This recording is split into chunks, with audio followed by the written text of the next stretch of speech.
ఈరోజు పొదరిల్లు ఎపిసోడ్లో మహాలక్ష్మి ఆఫీస్ వాళ్ళు మహాలక్ష్మి వాళ్ళ ఇంటిని చూడటానికి వస్తారు.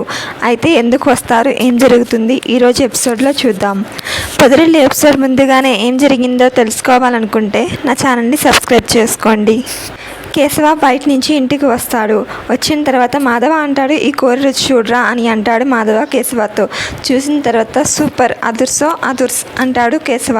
తన ఆనందం చూసి కన్నా కూడా వెళ్ళి చూస్తాడు ఏం చేస్తున్నాడా అని. మళ్ళీ అద్దంలో చూసుకోవడంతో కన్నా కేశవాని కొంచెం సేపు ఏడిపిస్తాడు. బుస్సు ముంగీసా తెలుసా అన్నయ్య అని చెప్పి అలా సరదాగా కొంచెం సేపు కన్నా కేశవాని ఏడిపిస్తారు. ఈ లోపల మహాలక్ష్మి అలాగే చక్రి ఆటో నుంచి ఇద్దరు కలిసి వస్తారు. ఇద్దరు కలిసి వస్తున్నారేంటి పులి మేక అంటాడు కేశవ. కలిసే వస్తున్నారు కానీ డల్గా వస్తున్నారు అని చెప్పి అంటాడు మాధవ. మళ్ళీ ఏం గొడవ పడ్డారో ఏంటో అని అనుకుంటారు అందరూ. శైలు కూడా వాళ్ళ ఇంటికి వెళ్తుంది. వాళ్ళ నాన్న శైలుని కేశవాని ఇద్దరు కలిసి ఉండటం చూడటంతో శైలుని అడుగుతారు, ఈరోజు ఏమన్నా లేట్ అయింది ఏంటమ్మా, స్పెషల్ క్లాస్ ఏమైనా ఉందా అని అడుగుతారు శైలు వాళ్ళ నాన్న. స్పెషల్ క్లాస్ ఉంది నాన్న అని చెప్తుంది శైలు.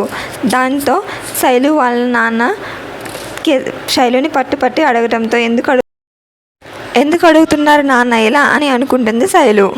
ఇంకా నైట్ అందరూ చక్రి అలాగే కేశవ ఫోన్ చూస్తూ ఉంటారు. కన్నా చదువుకుంటూ ఉంటారు. ఈ లోపల మహాలక్ష్మి వచ్చి పెద్ది అని పిలుస్తుంది. చక్రి మనసులో అనుకుంటాడు, మళ్ళీ ఏం బాంబు పేలుస్తుందో ఏంటో అని చెప్పి అనుకుంటాడు చక్రి. మహాలక్ష్మి చెప్తుంది, మా ఆఫీస్లో వాళ్ళు ఇల్లు చుట్టానికి వస్తారు అని చెప్పి చెప్తుంది. ఇంకా కేశవ అంటారు, మేమంటే ఇంట్లో తప్పక ఉంటున్నాం, ఎందుకండి మీ పరువు మీరు తీసుకుంటున్నారు, వాళ్ళు ఇల్లు చూసి ఇంట్లో ఉంటున్నారా అని మీ పరువే పోతుంది అని చెప్పి అంటాడు కేశవ. నేను వాళ్ళకి ముందే చెప్పాను, కోర్టులో ఉంది కేసు, ఇల్లు రెనోవేషన్ కూడా చేయించలేదు, అందుకే లేకపోతే పెద్ద ఎప్పుడో ఇల్లు కట్టేవాడు కదా, నేను ఆ విషయం వాళ్ళకి చెప్పాను అంటుంది మహాలక్ష్మి. అయినా వాళ్ళు ఎందుకు వస్తున్నారు వదిన అని అంటాడు కన్నా. ఒక ప్రాజెక్ట్ పని మీద పురాతనమైన ఇల్లు ఎంత స్ట్రాంగ్గా ఉంటాయా ఎలా ఉంటాయో చూద్దామని చెప్పి వస్తున్నారు అని చెప్పి అంటుంది మహాలక్ష్మి.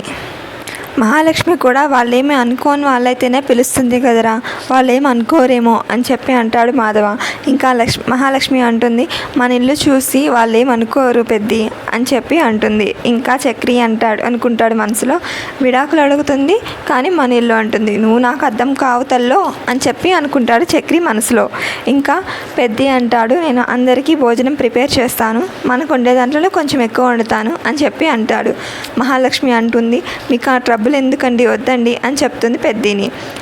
ట్రబుల్ ఏముందమ్మా అని చెప్పి అంటాడు పెద్ది. ఇంకా చక్రి మనసులో అనుకుంటాడు, అంత ప్రేమగా పెద్ది అని పిలుస్తున్నావు, వండుతా అంటున్నారు కదమ్మా వండని అని చెప్పి అనుకుంటాడు చక్రి. ఇంకా నైట్ అందరూ నిద్రపోతారు కింద. అయితే అందరూ ఏదో ఆలోచిస్తూ ఉంటారు. కేశవ ఫోన్ చూస్తూ ఉంటాడు. ఈ లోపల పెద్ది, రే 5ంటికి అలారం పెట్టరా, నా ఫోన్లో అలారం సరిగా మోగడం లేదు అని చెప్తాడు. ఎందుకన్నయ్య అని అంటాడు కేశవ, రేపొద్దున కొంచెం పని ఉంది అని చెప్తాడు పెద్ది. ఇంకా కన్నా అంటాడు, నేను కూడా హెల్ప్ చేస్తా అన్నయ్య, అయితే నేను ఫోన్ అలారం పెడతా అని తీసుకుంటాడు. ఇంకా కేశవ నా ఫోన్ నీకు ఇయ్యనరా అని చెప్పి లాగేసుకుంటాడు. అబ్బో సపరేట్ చాటింగ్ ఏమైనా ఉందా ఏంటి అని అంటాడు కన్నా. ఇంకా కేశవ అలాంటిది ఏం లేదురా, నోరు మూసుకో అని చెప్పి అంటాడు కన్నాని. ఇంకా చక్రి అంటాడు, ఏమోరా నా బ్రతికే గందరగోళంలా ఉంది అని చెప్పి అంటాడు చక్రి. ఏమైందిరా, ఇందాక కూడా సరిగ్గా తినలేదు, డల్గా ఉంటున్నావు, ఇప్పుడు నిద్రపోవు, ఏమైందో ఏంటో చెప్పు అని అంటాడు పెద్ది. ఇంకా కేశవ కూడా లేచి, నాకు కూడా నిద్ర పట్టదురా, అసలు ఏం జరిగింది, ఎందుకు అలా ఉన్నావు, ఇద్దరు మళ్ళీ ఏమైనా అనుకున్నారా అని చెప్పి అంటాడు కేశవ. ఏమైందిరా, ఏం జరిగింది అని అంటాడు పెద్ది. హాస్టల్ నుంచి తిరిగి వచ్చింది కదా అని ఆనందపడ్డానో లేదో, బయటికి వెళ్దామని చెప్పి పిలిచింది, తీరా వెళ్ళి చూస్తే నా నెత్తి మీద ఇంత బండరా వేసింది అని అంటాడు చక్రి. అసలు ఏం జరిగిందిరా అని అంటాడు పెద్ది. ఏం లేదు, నాకు విడాకులు కావాలి అని అడిగింది అని చెప్తాడు చక్రి. ఇంకా పెద్ది అంటాడు, అసలు తనకి జరిగింది పెళ్ళని అనుకోవటం లేదు, దానికి తగ్గట్టు మొన్న తన మీద హక్కుతో నువ్వు రూమ్లోకి వెళ్ళావుగా, దానికి కూడా ఒక కారణం అయి ఉండొచ్చు అని అంటాడు పెద్ది. అవును, అది కూడా ఒక కారణమే అని అంటాడు చక్రి. అన్నయ్య చెప్తే వింటుందా అని చెప్పి అంటాడు కేశవ. నాకైతే నమ్మకం లేదు, తను ఇక్కడ ఉంటుందన్న నమ్మకం లేదు, డివోర్స్ అడిగిందా అంటే తను ఏదో మన ఇంటి మీద ఒక చెడ్డ పేరు పడిద్దని వచ్చింది అంతే తప్ప తనేమి ఇక్కడ ఉండదు, నాకు వింటుందన్న నమ్మకం అయితే ఏమి అనిపించటం లేదు అని అంటాడు పెద్ది. ఇంకా చక్రి అంటాడు, లేదన్నయ్య అంత కష్టపడి పెళ్లి చేసుకుంది, డివోర్స్ ఇవ్వడానికి కాదు, నేను ఇవ్వకుండా ఏదో ఒకటి చెప్పి ఇవ్వను అని చెప్పకుండా మేనేజ్ చేస్తాను అని అంటాడు చక్రి. ఇంకా 6 నెలల్లో వ్యాలంటైన్స్ డే ఉంది కదన్నయ్య, అప్పుడే తనే నాకు ప్రపోజ్ చేసేలాగా చేసుకుంటాను అని అంటాడు చక్రి. ఇంకా అందరూ చక్రిని చాలా ఫన్నీగా చూస్తారు, చాలా ఎటకారంగా చూస్తారు.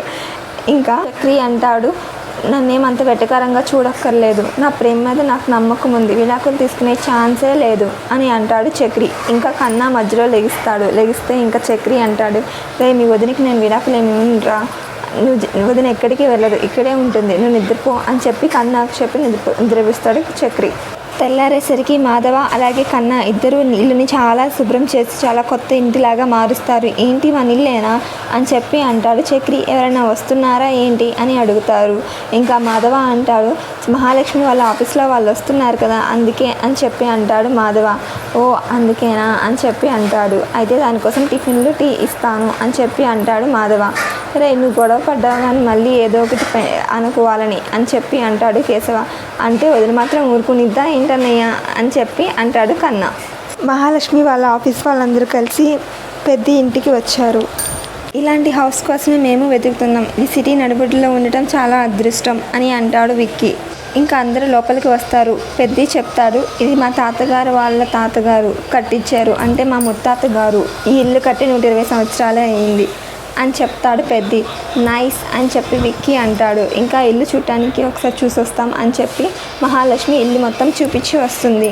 ఈ లోపల పెద్ద అందరికీ టీ ఇస్తారు.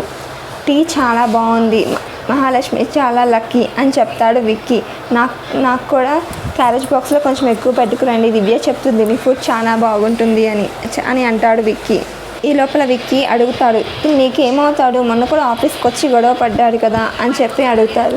మహాలక్ష్మి చెప్తుంది, తిను నా కజిన్ అని చెప్తుంది. ఈ లోపల కేశవ అలాగే కన్నా నవ్వుకుంటారు.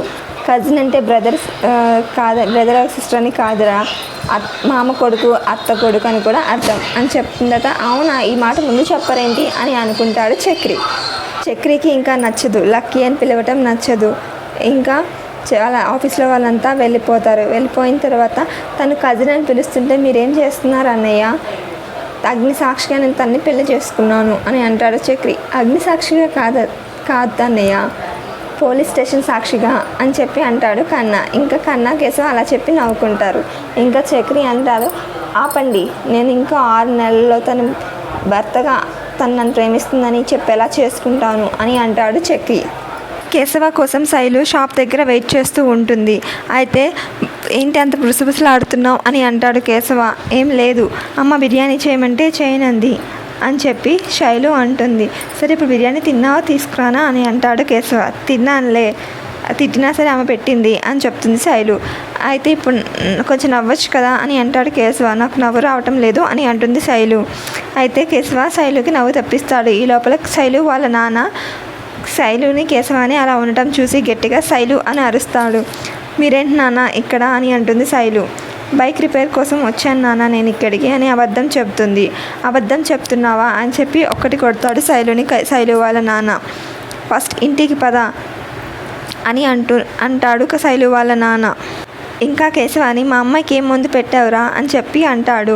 తను తప్పేం లేదు నాన్న, నేనే ఇష్టపడ్డాను, నేనే వెనకాల పడ్డాను అని అంటుంది శైలు. అవును, నీ తప్పు లేదు, తన తప్పు లేదు, నాదే తప్పు, నిన్ను అంత నమ్మేని చూసావా, నాదే తప్పు అని అంటాడు శైలు వాళ్ళ నాన్న. ఫస్ట్ ఇంటికి పద, అందరూ చూస్తున్నారు మనల్ని అని చెప్పి అంటాడు. నేను వస్తాను, మీరు వెళ్ళండి నాన్న అని చెప్తుంది. అయినా సరే శైలు వెళ్లకుండా శైలు వాళ్ళ నాన్నే పంపించేస్తుంది. ఈరోజు ఈ పొదరిల్లు ఎపిసోడ్ ఇలా జరుగుతుంది. రేపటి పొదరిల్లు ఎపిసోడ్ ఏం జరిగిందో తెలుసుకోవాలనుకుంటే నా ఛానల్ని సబ్స్క్రైబ్ చేసుకోండి.